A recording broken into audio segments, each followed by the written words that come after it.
High বন্ধুরা, বাংলায় share বাজারে আপনাদের স্বাগত জানাই। Sarkar traders part of channel, Sarkar traders হিন্দিতে তার পার্ট অফ চ্যানেল বাংলায় শেয়ার বাজার।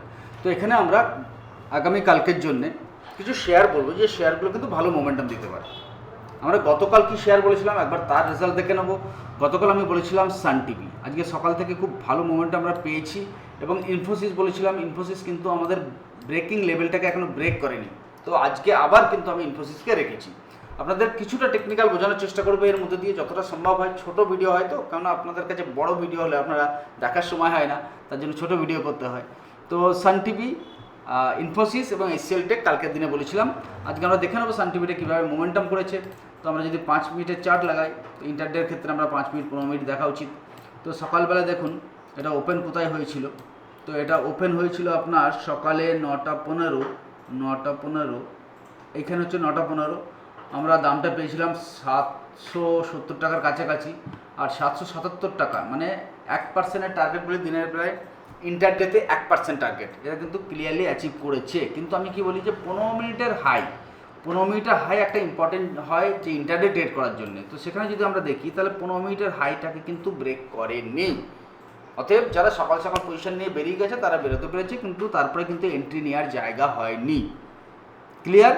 তো সবসময় মনে রাখবেন 15 মিনিটের যে সকালের প্রথম 15 মিনিটের ক্যান্ডেলকে যতক্ষণ না হাই ব্রেক করবে ততক্ষণ আপনাকে এন্ট্রি নেওয়াটা রিস্ক হয়ে যায়। এবার এই 15 মিনিটের মধ্যে আর কী টেকনিক্যাল থাকে সেগুলোকে কিন্তু আপনার বোঝা উচিত। তো চলুন, কালকের জন্য কিন্তু আমি সান টিভিটাকে রাখছি রেডারে। বাট সবথেকে ভালো স্টক আমার যেটা মনে হয় ইন্ডিগো হতে পারে, বিপিসিএল হতে পারে, ইনফোসিস হতে পারে। এই তিনটে স্টক যেটা আমার নিফটি 50-র স্টক। ওকে, ইনফোসিসের চার্টটা দেখুন। আমি কন্টিনিউ আপনাকে কদিন ধরে বলছি যে আইটি সেক্টরের মধ্যে একটা মোমেন্টাম আসতে চলেছে। আর এই আইটি সেক্টরের মধ্যে এই মোমেন্টামটা যদি আসে, ডেফিনেটলি ইনফোসিসে আমরা ভালো রেজাল্ট পাবো। প্রথম টার্গেট আমার প্রায় থেকে যাবে ইনফোসিসের 1540-এর কাছাকাছি, এবং 1540 টাকার উপরে যখন দাঁড়িয়ে যাবে তখন কিন্তু আরও মোমেন্টাম দেখাতে পারে। তাহলে ইনফোসিস ক্লিয়ার হলো। বিপিসিএল দেখে নিন।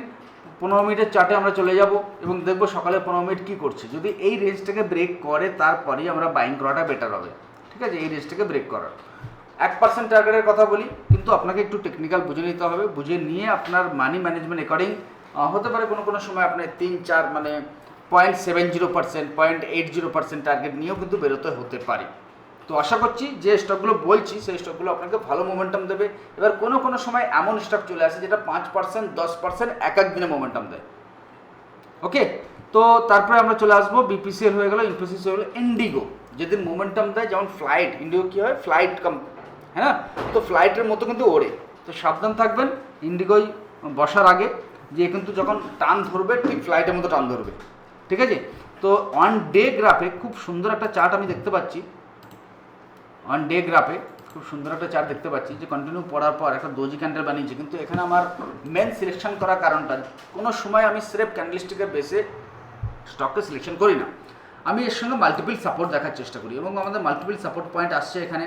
কিন্তু আজকের হাইকে ব্রেক করার পরই আমার এন্ট্রি নেওয়াটা ঠিক হবে। ক্লিয়ার? বুঝে নেবেন। ওকে, আজকের হাইকে ব্রেক করার পরেই কিন্তু এন্ট্রি নেওয়াটা ঠিক হবে। নেক্সট স্টকে চলে আসি, লাক্স ইন্ডিয়া। যারা হোল্ডিং পারপাস স্টক চান, আমার মনে হয় লাক্স ইন্ডিয়ার মধ্যে যদি ইনভেস্টমেন্ট করেন, আর ইনভেস্টমেন্টের জায়গাটা বেটার হবে।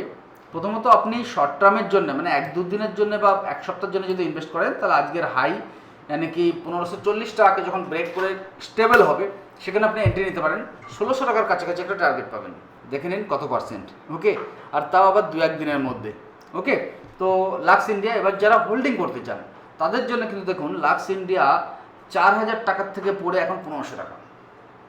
তাহলে এই যে রেঞ্জটা আছে লাক্স ইন্ডিয়ার জন্য 1700-1750 রেঞ্জের ওপরে যখন যাবে তখন কিন্তু লাক্স ইন্ডিয়া আবার আপনাকে 3000 টাকা খুব ইজিলি দিয়ে দেবে। এবার আপনি ক্যালকুলেশন করে নিন কত পার্সেন্ট রিটার্ন।